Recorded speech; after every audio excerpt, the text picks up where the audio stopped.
Hello everyone, good morning. मैं अर्चना मिश्रा। आज हम लोग पढ़ेंगे प्रकाश मनु की बहुत प्यारी सी रचना ये झोपड़ियों के बच्चे।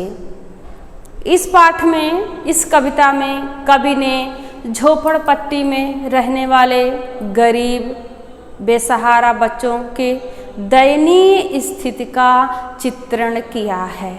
वो उनके इस हालत से, इस स्थिति से बहुत ही आहत हैं, बहुत कष्टित हैं और बड़े होकर पढ़कर उन बच्चों की स्थिति सुधारना, संवारना चाहते हैं। उनकी इच्छा है वो बड़े होकर उन बच्चों को पढ़ाकर बड़ा बना दें। ठीक, इस पाठ का उद्देश्य है शिक्षा के प्रति जागरूक करना, अपने अधिकारों के प्रति जागरूक करना, बाल मजदूरी का विरोध करना। ये देखिए फिगर है, झोपड़पट्टी बनी हुई है और बच्चे मैले कुचैले कपड़ों में खेल रहे हैं और यहाँ बच्चे काम कर रहे हैं। ठीक, इन्हीं बच्चों की स्थिति के बारे में चित्रण है, वर्णन है इस कविता में। ठीक, ये देखिए चित्र बना हुआ है। कविता है मैली झोपड़ियों के हैं ये मैले मैले बच्चे। कवि कह रहे हैं मैली झोपड़ियों के, झोपड़ी टूटी फूटी झोपड़ी होती है बहुत, जब झोपड़ी ही सही नहीं है तो उसमें से रंग रोशन और पेंट डेंट कहाँ से रहेगा। मैली मैली झोपड़ियों के और मैले मैले हैं ये बच्चे, उछल कूदते खिलखिल हंसते हैं ये कितने अच्छे।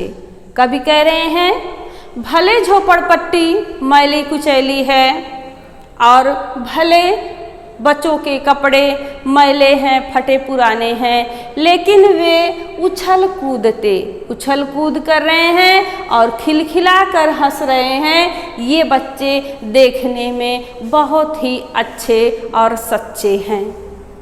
आगे कह रहे हैं मुझ जैसी इनकी दो आँखें, जैसे हमारे दो आँखें हैं वैसे उनके भी दो आँखें हैं।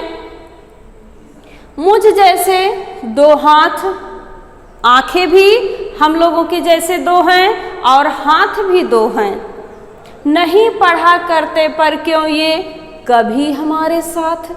आगे कवि कह रहे हैं सब कुछ तो हमारे जैसा है, लेकिन एक कमी है कि हमारे साथ ये हमारी तरह कभी पढ़ा नहीं करते। आगे कवि कह रहे हैं नहीं हमारे साथ कभी ये जाते हैं स्कूल। जब बच्चे दिन भर काम करेंगे तो फिर स्कूल कैसे जाएंगे। यह बात भी कवि को बहुत दुखी करती है, उनके हृदय पर आघात करती है। कह रहे हैं ये बच्चे जो झोपड़ियों के बच्चे हैं कभी हमारे साथ स्कूल नहीं जाते। क्यों इनके कपड़ों पर मम्मी इतनी ज़्यादा धूल। अपनी माँ से प्रश्न करते हैं माँ, ये बच्चे जो हमारी तरह हैं, हमारी तरह देखने में हैं, वो ना तो हमारे साथ स्कूल जाते हैं और उनके कपड़ों पर इतनी ज़्यादा धूल क्यों है, क्या कारण है। ढाबों में बर्तन मलते या बोझा ढोते, जैसा कि इस फिगर में है, ये बच्चा बर्तन धो रहा है, ये बोझा ढो रहा है। ठीक, उसी का जिक्र कवि कह रहे हैं ढाबों में बर्तन मलते या बोझा ढोते हैं, हम स्कूल में होते हैं तब ये चुप चुप रोते हैं। ये जो गरीब झोपड़पट्टियों के गरीब असहाय बच्चे हैं, ये या तो होटलों ढाबों में बर्तन धुलते हैं या तो बोझा ढोते हैं, और जिस समय हम स्कूल में बैठकर पढ़ाई करते हैं ये बच्चे चोरी चोरी चुप चुप रोते हैं। आगे कह रहे हैं कभी इनके बस्ते और किताबें मम्मी किसने छीने, वरना ये भी खूब चमकते जैसे नए नगीने। आगे कभी कह रहे हैं इनके बस्ते और किताबें किसने छीन लिया है, किसने इनसे काम लेने के लिए कहा है? कौन है जो इनको काम करने के लिए कह रहा है, इनसे काम ले रहा है, इनको पढ़ने नहीं दे रहा है? वरना यही कारण है और कोई कारण नहीं है।